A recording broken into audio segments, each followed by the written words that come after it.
Hello students, in the present lecture we are going to learn new part. In previous lectures we concerned with various definition as per the Income Tax Act. We learned definition for the proper understanding of the subject.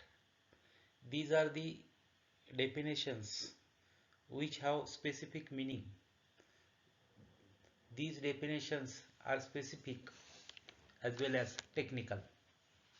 So you must know that what is assessment year, what is previous year, to whom assessee is to be said, what are the categories of person, and various definitions as discussed before.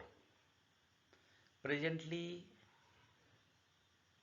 I am starting new part, that is income exempted from tax.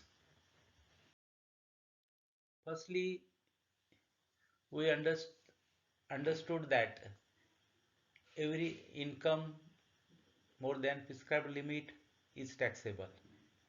But as per the Income Tax Act 1961, Section 10 is totally related with the incomes, that incomes though received are not taxed. So in short it is called as tax-free incomes or incomes exempted from income tax. Though though a person received income, that income is not taxed as per section 10. Section 10 of the Income Tax Act highlights the incomes on which income tax is not chargeable. It means that income tax is not chargeable, not taxable, not levied. In this world we found uncertainty anywhere, but certainty found in two cases. One is taxation and another is death. These are the certainties which which are true, but uncertainty, we found uncertainty everywhere. Therefore fully exempted incomes are those incomes which are not included in total income of an assessee, nor they are taxed separately. From this we know that income, there are certain incomes on which tax is not levied, and these incomes are not included in total income of an assessee. Here we know two things. One is exempted incomes are not included in total income, number one.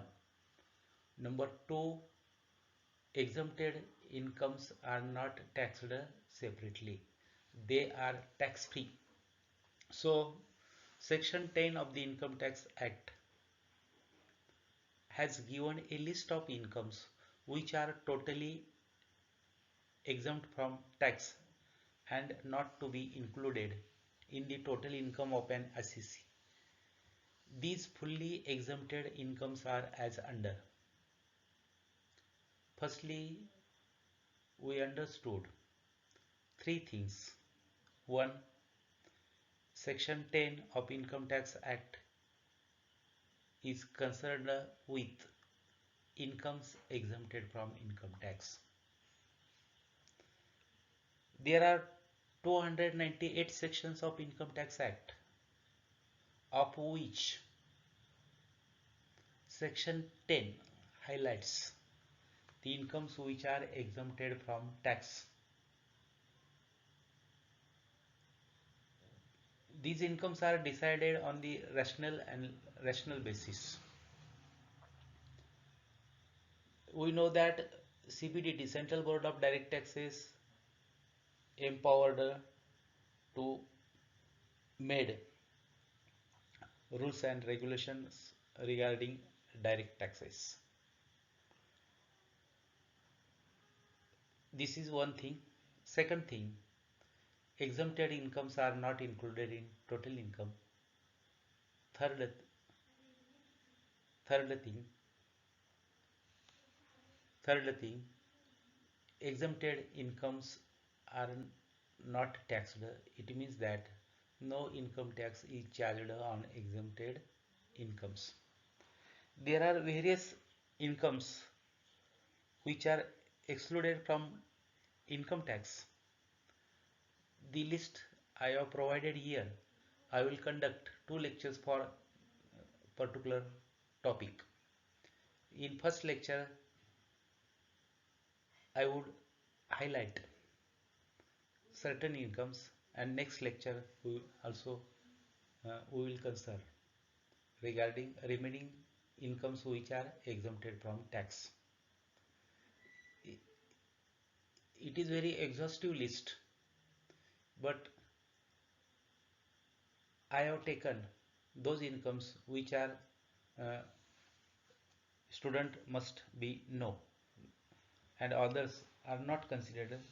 So there is a jumbo list, but we have selected specific incomes for our study. First, agricultural income earned during the previous year. Agriculture is a state subject as per the Constitution of India. We know that India is an agricultural country. Most of population engaged on agricultural activities. So, agriculture income is the income which is derived from agricultural activities. In India, agricultural income received in India because of cultivation of land is totally exempt from tax. Income tax is a subject of central government, whereas agriculture is the subject of state government. But as per the direction given in section 10, agriculture income is totally exempted from tax in India. In some foreign countries, agriculture income is taxable. That is for your information. Second, any sum received by an individual as a member of Hindu undivided family, in short HUF. We know that HUF is one of the categories of person. Any sum that is amount received by an individual as a member of Hindu undivided family. Hindu undivided family means joint Hindu family. Either out of income of the family or out of the impartible estate belonging to the family is exempt from tax. Very IMP. A Hindu undivided family, we may call it joint Hindu family. There are various members in that family like Karta of the family, that is manager of the family, his wife, unmarried daughters, wives, sons. These are the coverage of the Hindu undivided family. But at the time of division or partition of the family, a share received to a member share of income received to a member or share of estate received to a member is exempted from tax.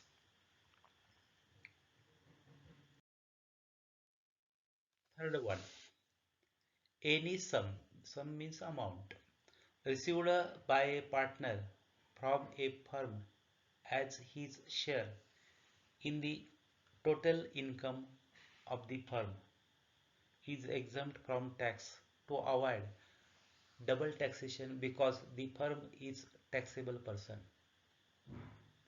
Partnership firm, a firm that is partnership firm is one of the categories of the person. A partnership firm is taxable and therefore share of profit or some share of profit given to partners by partnership firm is not taxable, but partnership firm income is taxable, but the member of partners income is not taxable because tax has not charged double or twice. Next, any receipt of compensation by the victims and their families from the government or local authority during the nature or man-made disasters shall be exempt. The term disaster shall have the meaning assigned of the section 2D of the Disaster Management Act 2005. Recently, in our Maharashtra, we see that flood in Konkan, in Satara district, in Kolhapur district, and in Sangli district. And number of families or members suffered due to that victim. At that time, the central government has declared to give rupees 2 lakh to the families of the family. From that family a person died because of victim, and government of Maharashtra has also declared rupees 5 lakh, and also certain local authorities NGOs are giving different kinds of help to the families. That amount received to that family because of victim is not taxable. That is stated here. Any receipt of compensation by the victims and their families from the government. The victims, like there are two types of victims, man-made victims and natural victims. Natural victims covers heavy rain, earthquake, flood, like this. So there are certain man-made disasters. Any amount received under a life insurance policy, including bonus allocated on that such policy, either on maturity of the policy, otherwise is exempt from tax subject to certain conditions. There are certain policies on which no tax is levied at the time of maturity, and there are certain types of policies on which tax may be levied, provided that the provisions of subclause shall not apply for any sum received on the death of a person. But amount of policy given to the heir or nominee because of death of a person, at that time such amount is not taxable.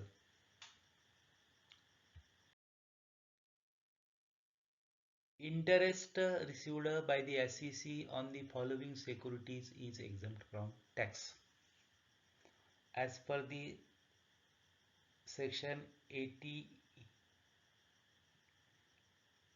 double TA and 80 double TB, interest in case of 80 double TA, interest above rupees 10,000 is taxable. As per the section 80 double TB, it is applicable to senior citizens. A senior citizen has interest more than 50,000 is taxable. but this is a big list. This is given, that 6 point is given for your information. Try to understand, try to learn. But what exactly interest is exempted from tax? Interest received by the SEC on the following securities is exempt from tax as per the notification issued by the central government.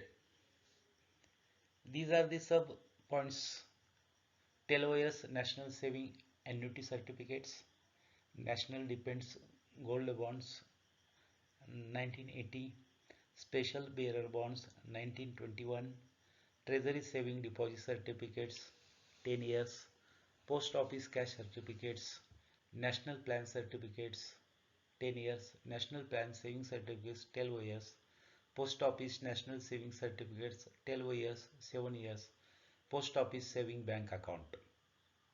On interest received on these securities from this source is exempted from tax. Take into account difference between interest received from bank and interest received from post office saving bank. This is difference. If you have received income from bank as a interest and it is more than 10,000, except senior citizen, that income is taxable. But if you have received interest from post office saving bank account, it is not taxable. Post office cumulative time deposits, in short CTD. CTD means cumulative time deposits rules 1981. Scheme of fixed deposit governed by the government saving certificates, that is fixed deposits rules. Scheme of fixed deposit governed by post office rules. Special deposit scheme, Resurgent India bonds, 7% capital investment bonds, for this is only for individuals and Hindu undivided family. It is not for company, partnership firm, like this. 9% or 10% relief bonds. It is also for individuals and Hindu undivided families only. Deposit scheme for retiring government employees. 7% saving bank bonds. Notified bonds issued by state pooled finance agency. In at in item number 6, there are various sub items are included. Next, item number 7, LTC. LTC means leave travel allowance. This is given to salaried person, received by an employee from the employer as per the conditions mentioned in that section is exempt. Leave travel allowance is given to employees for traveling in India. This is one type of incentive for getting better or comfort to an employee. This is facilities is given in the form of leave travel allowance. If a salaried person may visit anywhere in India and that traveling expenses, that is for that purpose ALCT is local leave travel allowance is given, and that is allowance is exempted from tax. Perquisites and allowances received by a citizen of India working abroad is not taxable. A person of India but he is working in Australia, America, Japan, like this, the perquisites and these allowances of that person are not taxable. Any payment from Provident Fund to which Provident Fund Act 1925 applies, that is statutory Provident Fund, or any other Provident Fund set up by the central government, for example recognized Provident Fund, and notified in the Office Gazette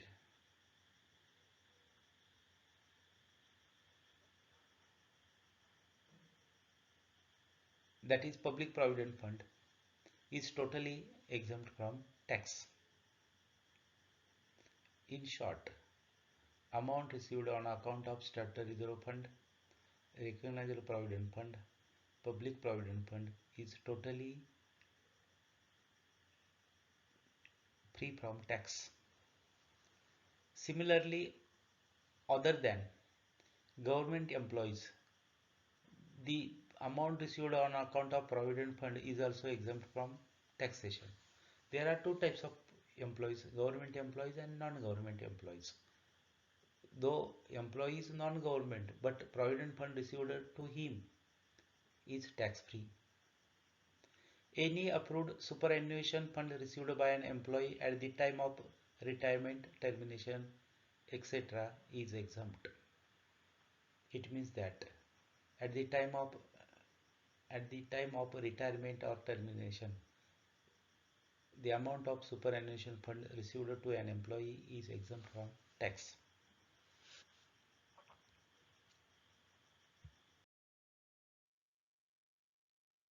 House rent allowance received by an employee during the previous year is exempt to the extent as per the conditions laid down under section 10 clause 13a. This is also connected with salary head. We will discuss in detail in salary head, but house rent allowance exempt from tax, not totally but to some extent. There are certain rules as per the section 10 clause 13a, like actual HRA received or rent paid minus 10% of salary or 50% or 40% of salary, whichever is less. That minimum amount is exempted from tax. Scholarship granted to meet the cost of education. Various scholarships granted by central government, state government, university or local authority or uh, institution are exempted from tax. Especially government scholarships are exempted from tax because the scholarship received to a student for meeting the cost of education. That's why no tax is levied on it. Daily allowance received by any person by reason of his membership of parliament or any state legislative or committee thereof. Please note that our member of parliament or our member of state legislative assembly, they are required to attend sessions, and daily allowance issued for attending that sessions.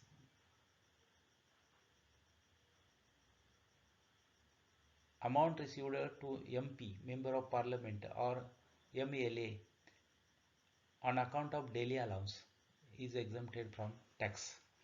But it is necessary to remember that salary income of MPs and MLAs is taxable under the head income from other sources. Any pension received by government employee who has been awarded Paramveer Chakra, Mahavir Chakra or Veer Chakra or such notified gallantry awards exempt from tax. Especially it is related with defense. Those soldiers working in army, navy, air force like this, because of their performance or leadership or active participation, they do very remarkable task, and government wants give to them certain awards in the form of Paramveer Chakra, Mahavir Chakra or Veer Chakra, and amount received under this head is exempted from tax. On the death of award winner, even the family pension received by any of his family member is exempt from tax.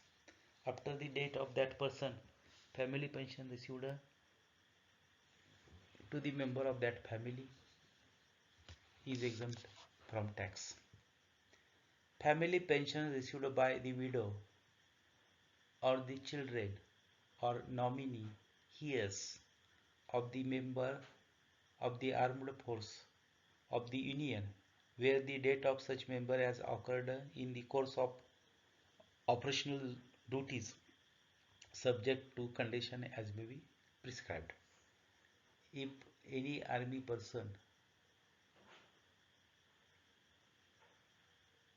death because of operational duties, the pension given to widow or his children or nominee is exempt from tax. The annual value of one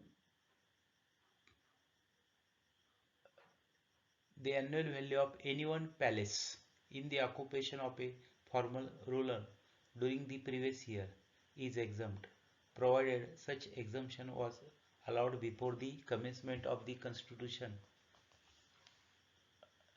26 Amendment Act 1971. It means that palace in the occupation of a formal ruler, the annual value of such palace is treated as nil. It means that no income is taxed regarding it. The income arising to a local authority within its jurisdiction is exempt. The income of local authority means Nagar Panchayat, Gram Panchayat, Mahanagarpalika, municipality. The income of them is exempt from tax. Any income of a university or other educational institution existing for educational purposes and not for the purposes of profit is exempt from tax.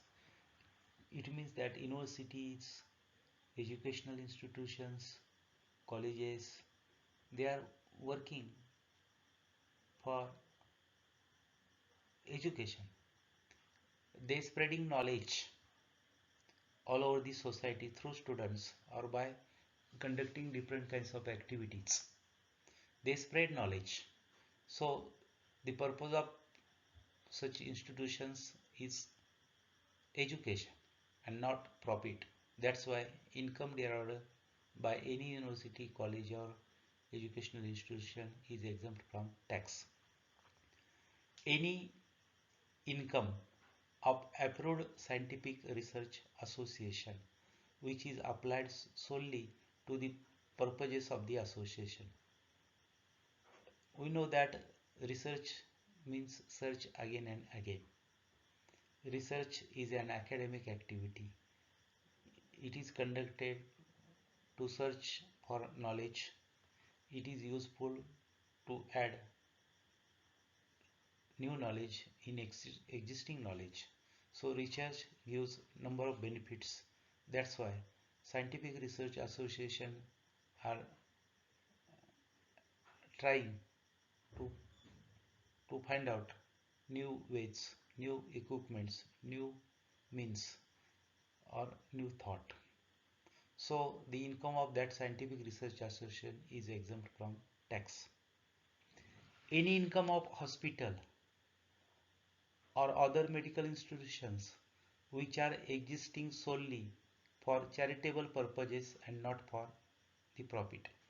There are two types of hospitals, private hospitals and charitable hospital. Private hospitals are working for the keeping good health of the society, but they charge fee and they collect fees from the client. or patients.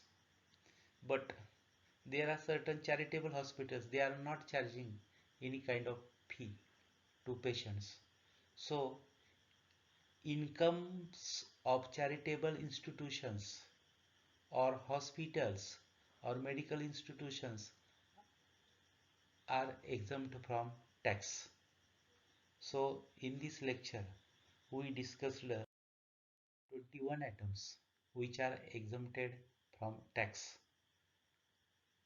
In coming lecture I will also discuss remaining items of incomes which are excluded from income tax. In this way, I am completing my lecture here. Thank you for patiently listening.